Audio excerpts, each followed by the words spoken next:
Então hoje, a pedido de uma seguidora aqui do meu Instagram, vou falar um pouquinho sobre síndrome do ovário policístico. Quem aí não tem dúvida sobre isso, né? É um tema muito bom para ser explorado e na ortomolecular é um tema muito gostoso de ser discutido.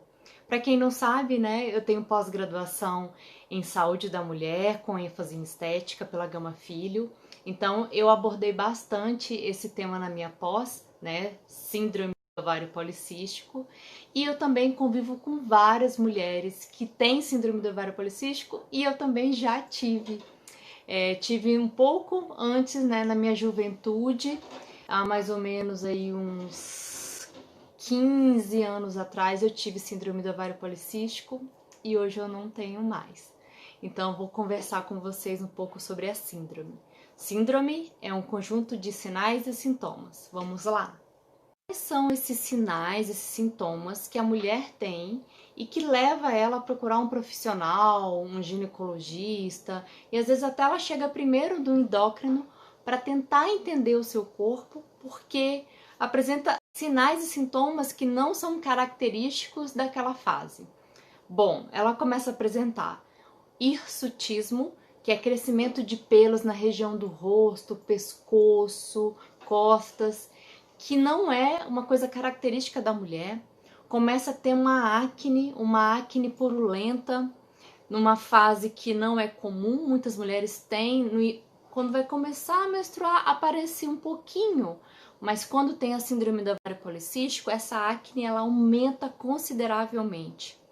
Outro sinal é a queda de cabelo. Tem gente que passa a mão assim, ó, sai 10, 15 fios de uma vez só. O que ganha disparadamente de queixa feminina é o aumento de peso e a anormalidade da menstruação. Tem mulheres que ficam sem menstruar por meses, tem mulheres que aumentam muito o fluxo menstrual. E em vez de menstruar ali 3, 4 dias, ficam 7, 8 dias menstruadas, ou menstruam 2 vezes por mês. Então essa irregularidade menstrual e esse aumento do peso é totalmente explicado por um desnível hormonal que vem da síndrome do ovário policístico. Então o médico solicita exames, né, laboratoriais e também faz uma avaliação específica, pode solicitar mais exames para fechar o diagnóstico. Na maioria das vezes, os profissionais médicos, eles indicam anticoncepcional, tá? Às vezes, a paciente rejeita, às vezes ela aceita por não entender muito bem como tratar de outra forma. Então, existem outras formas de você diminuir esses sinais e sintomas sem o uso de hormônios, tá? Porque o anticoncepcional, ele é um hormônio. O que é esse hormônio? Ele é como se fosse o hormônio do seu corpo, só que na verdade ele tá fazendo mimetismo, ele tá imitando o hormônio do seu corpo. E isso não é 100% legal. O seu corpo precisa de hormônio natural e não de mimetismo molecular. Isso faz mal para o seu corpo e isso desregula os hormônios do seu corpo. O grande segredo disso tudo é não tratar só a doença, que é a síndrome do ovário policístico com anticoncepcional, mas tratar a causa. Então hoje tem vários ginecologistas que encaminham essas pacientes com síndrome do ovário policístico para o tratamento da causa, junto com a nutricionista, com endócrino, com terapeuta ortomolecular. E isso é fantástico, porque você removendo a causa, o que gerou a síndrome do ovário policístico, você trata o ovário policístico, você trata a causa e não somente o sintoma. Então, usar anticoncepcional hoje é tratar o sintoma. E por que o anticoncepcional não é tão legal? Sem tratar a causa, claro, né? Por que não é tão legal? Porque ele vai acabar fazendo com que diminua a sua testosterona. E diminuindo a testosterona, vai diminuir a sua massa muscular e aí vai aumentar o ganho de peso. Sendo que o ganho de peso foi uma das queixas que levou ela a procurar um médico. Então, se baixar a testosterona, baixa a massa muscular e acaba ganhando massa gorda, né? Ela acaba ganhando um pouco mais peso. É claro que isso não vai acontecer com todas as pacientes, mas é muito prevalente e isso pode acontecer sim pela baixa de testosterona. E isso acontece devido a um hormônio chamado SHBG. Então, usou o anticoncepcional, aumenta SHBG.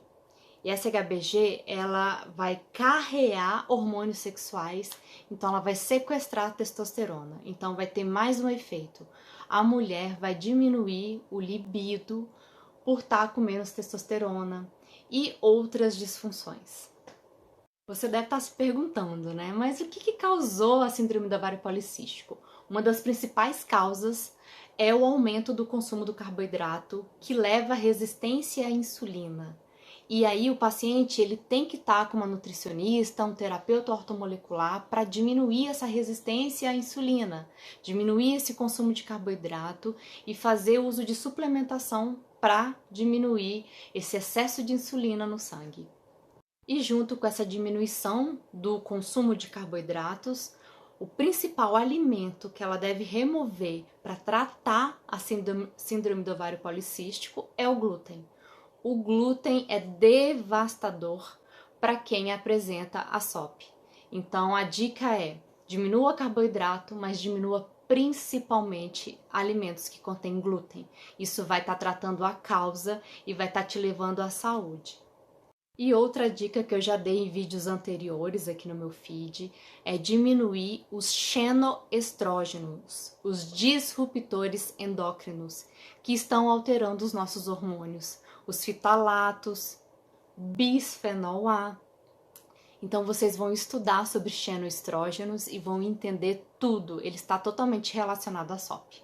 Bom, espero ter clareado aí a cabecinha de vocês e fico aí à disposição para dúvidas.